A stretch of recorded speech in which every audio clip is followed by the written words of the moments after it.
Have you ever had that feeling where you and someone you really love are speaking completely different languages? You're using the exact same words, but somehow you're not connecting at all. Well, today we're going to decode that very mystery, the hidden language of love.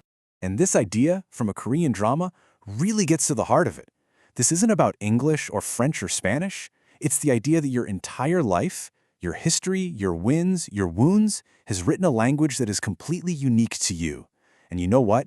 The exact same thing is true for every single person you know. And that leads us to this really painful question, doesn't it? Why is it that the people we are closest to, our partners, our family, are often the ones who make us feel the most alone, the most misunderstood? How does that even happen? What is going on there? To figure that out, we've got to start at the beginning. We have to diagnose the root of the problem. So let's explore why we're all walking around speaking completely different languages, even when it sounds like we're all speaking the same one. So here's a core concept from the source material we're digging into. Just imagine for a second that every single person is a unique text, like a book, and that book has been written by their entire life, their childhood, their joys, their deepest wounds. This internal book is basically the encryption key for everything we say and for everything we hear.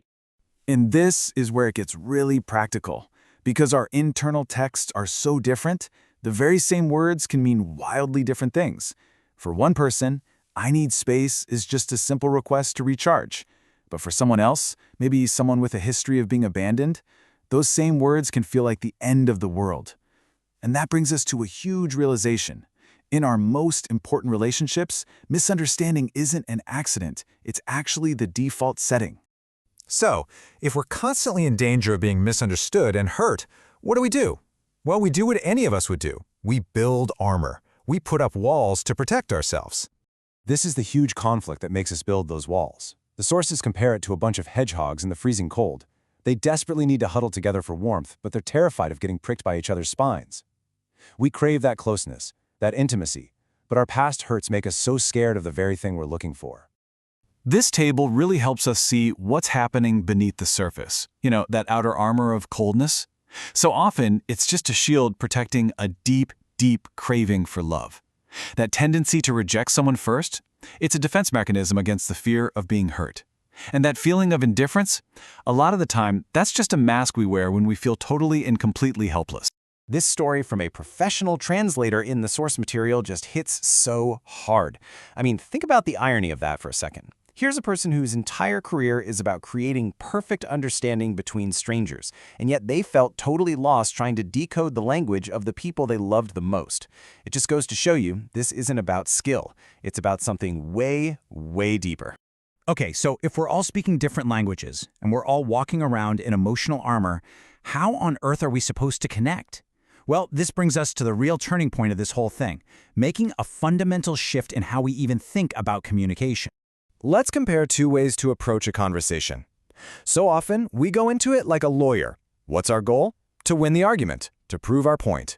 And the result is almost always conflict and more distance. But what if we decided to be a translator instead? Suddenly, the goal isn't winning anymore. The goal is understanding. The focus shifts from my point of view to decoding what the other person is really trying to say. And the result? Connection, clarity. So how do we actually do this? How do we become a translator? Well, it starts with something kind of scary. Admitting you're vulnerable. Just owning your own fear in that conversation. Second, you have to consciously, intentionally shift your goal. Ask yourself, am I in this to be right, or am I in this to understand?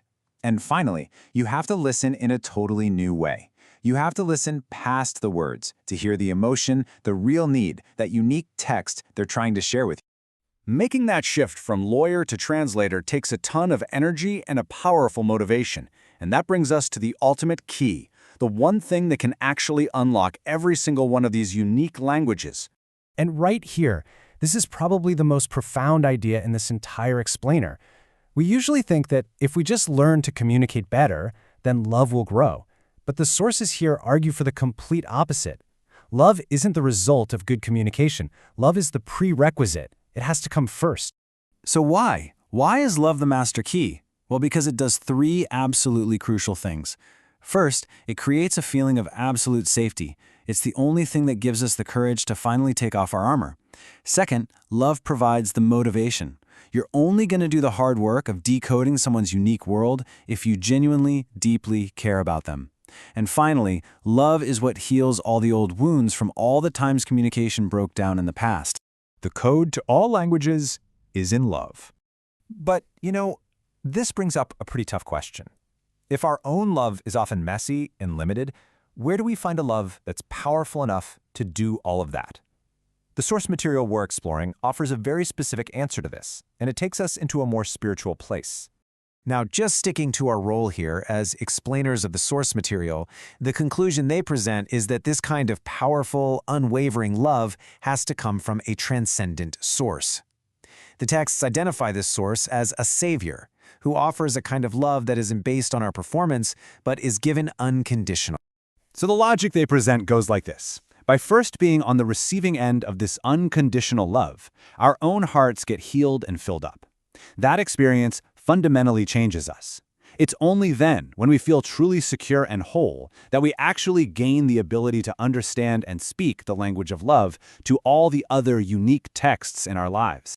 And so we're going to end by turning this whole framework back to you.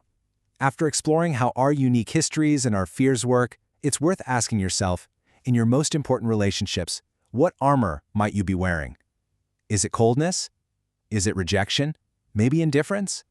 And even more important, what vulnerability is that armor protecting?